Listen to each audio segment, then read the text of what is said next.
Assalamualaikum warahmatullahi wabarakatuh. Kami dari kelompok 12. Perkenalkan, saya Tasya Sahira dan saya Aulia Arman dan saya sendiri atas nama Wilda.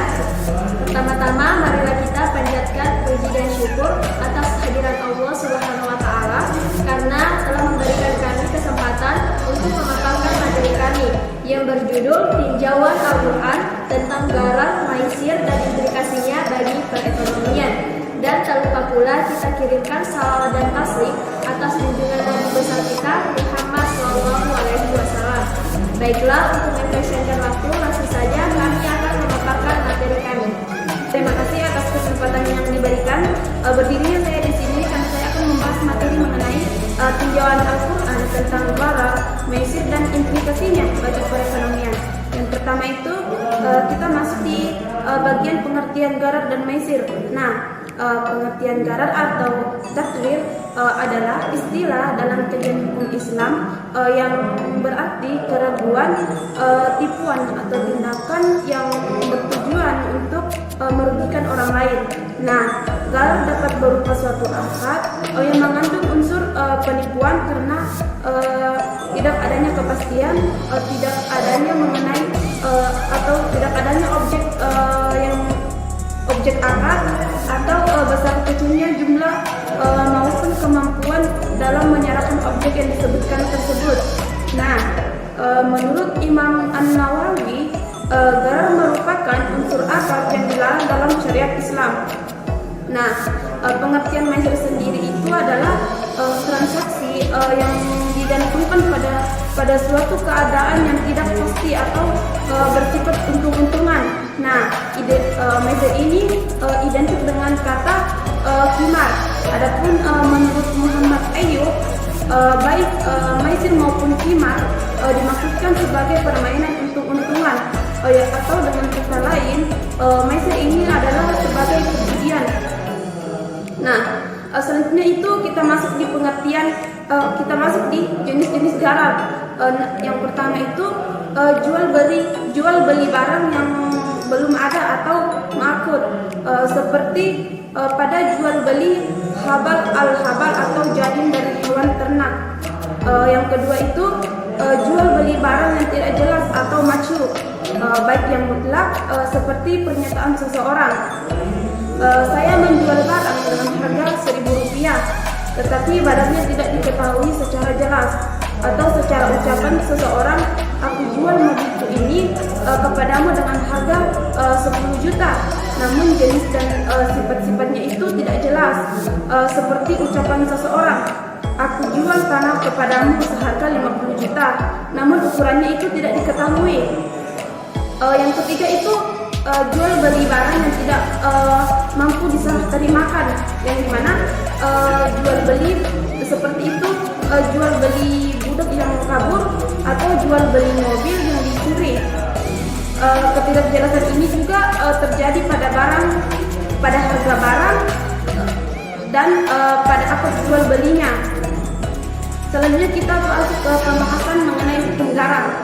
Nah, dasar pengambilan hukum atas segala sesuatu dalam syariat Islam itu harus jelas, baik itu bentuk dan kriterianya, sehingga penetapannya akan mendapatkan suatu kepastian untuk menempatkan pada tingkat boleh atau tidaknya untuk dilakukan, dan dapat dijadikan untuk atau sebagai sandaran hukum.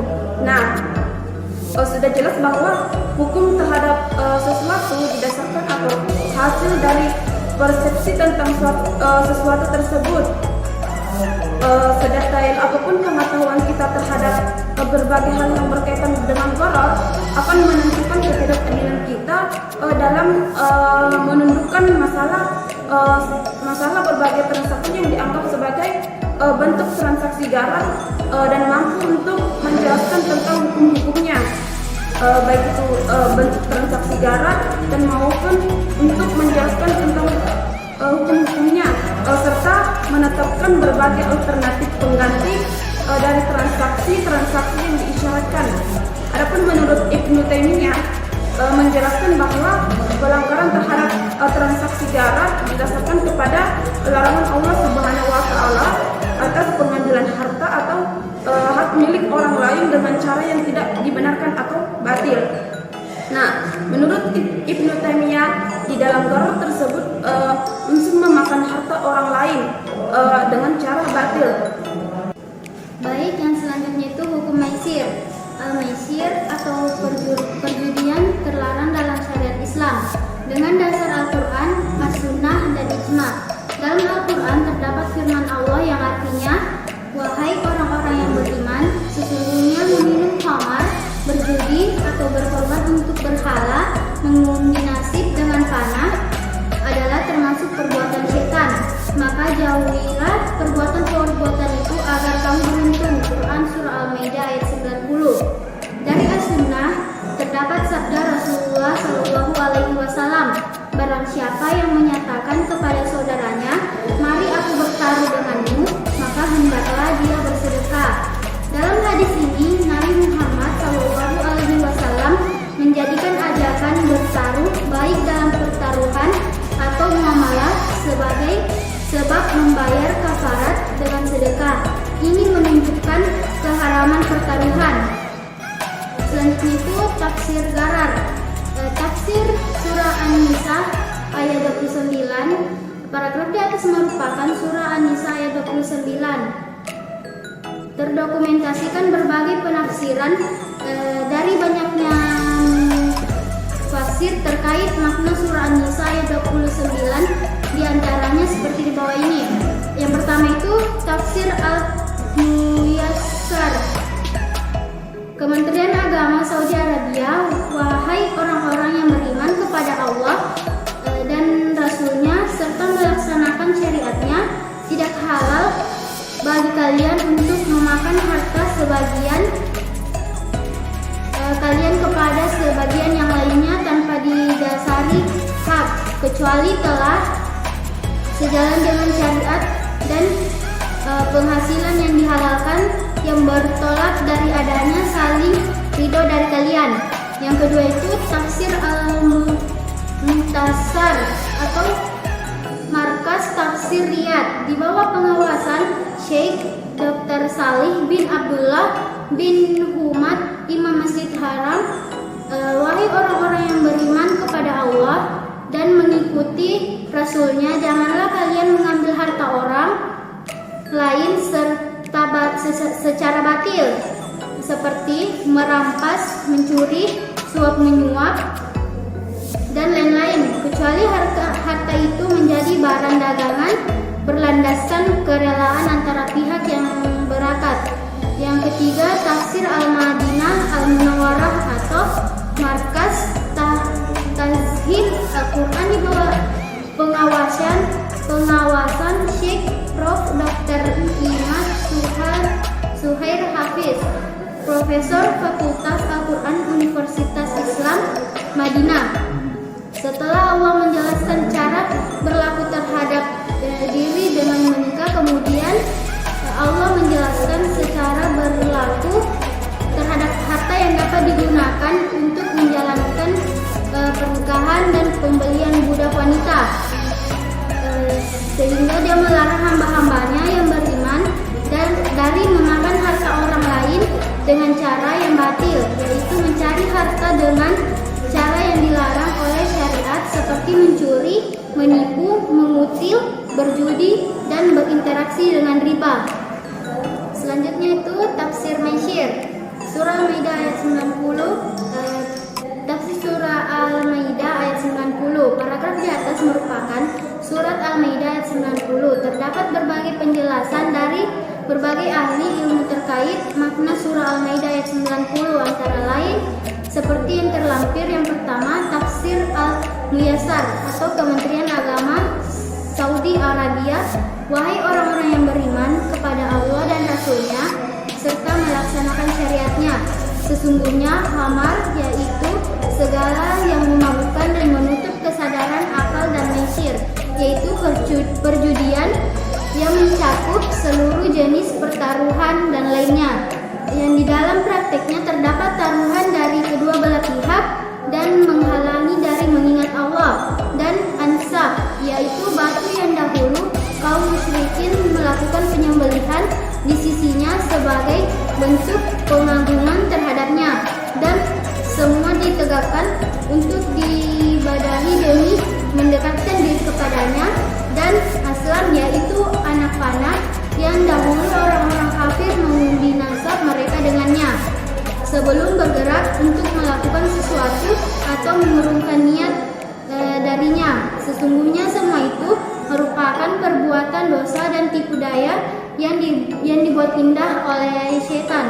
Yang kedua itu tafsir Al-Muhtasar atau Markas Tafsir Riyadh di bawah pengawasan Syekh Dr. Salih bin Abdullah bin Hamid bin Humaid atau Imam Masjidil Haram. Wahai orang-orang yang beriman, sesungguhnya minuman keras yang memabukkan jadi yang mengandung imbalan dari kedua belah pihak. Batu yang digunakan oleh orang-orang sebagai tempat menyembelih hewan untuk mereka menyembelih hewan ternak mereka untuk menghormatinya, atau batu yang dipasang untuk disembah, dan batang-batang kayu yang mereka gunakan untuk mengundi nasab mereka. Semua itu adalah perbuatan dosa yang dianjurkan oleh syaitan. Maka jauhilah perbuatan itu agar kalian memperoleh kehidupan yang mulia di dunia dan meraih kenikmatan surga di akhirat. Baik, materi selanjutnya, implikasi garam bagi perekonomian.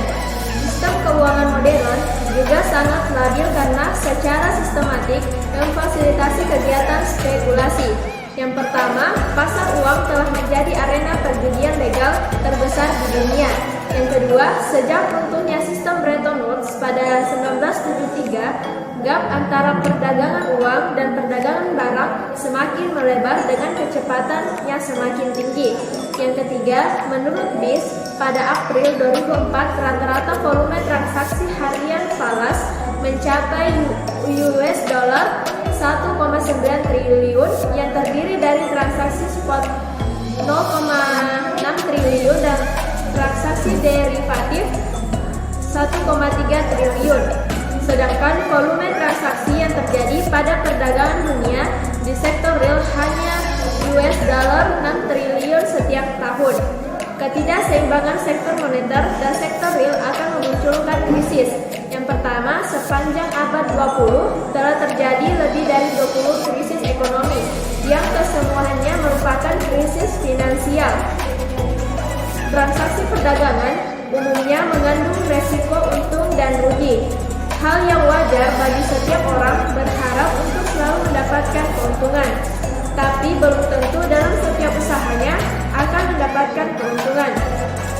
Menurut Imam Ghazali, bahwa motivasi seorang pedagang adalah keuntungan, yaitu keuntungan di dunia dan keuntungan di akhirat. Menurut Ibnu Taimiyah sudah jelas bahwa Allah Subhanahu wa taala dan Rasulullah Shallallahu alaihi wasallam tidak melarang setiap jenis risiko. Begitu juga tidak melarang semua jenis transaksi yang kemungkinan mendapatkan keuntungan atau kerugian ataupun netral, tidak untung maupun tidak rugi. Yang dilarang dari kegiatan semacam itu ialah memakan harta orang lain secara tidak benar. Bahkan bila tidak terdapat risiko, bukan risikonya yang dilarang. Selanjutnya, implikasi maisir bagi perekonomian. Beberapa dampak dan bahaya yang sangat besar baik bagi pelaku maupun lingkungannya. Antara lain, yang pertama, mendatangkan permusuhan dan dendam di antara pihak. Yang kedua, dapat merusak keharmonisan masyarakat dengan merajalelanya maisir atau perjudian atau spekulasi. Yang ketiga, dapat menghancurkan keutuhan rumah tangga dan kekayaan yang sudah ada secara tiba-tiba. Yang keempat, menghalangi dan menolak untuk mengingat Allah Subhanahu wa taala serta sholat. Yang kelima, krisis moral dan dapat menurunkan etos kerja akibat dari terbiasa dan terdidik dengan perbuatan yang tidak sesuai dengan prinsip-prinsip syariah. Baiklah, itulah tadi pemaparan materi dari kami kelompok 12. Kurang dan lebihnya mohon dimaafkan. Wabillahi taufiq wal hidayah. Wassalamualaikum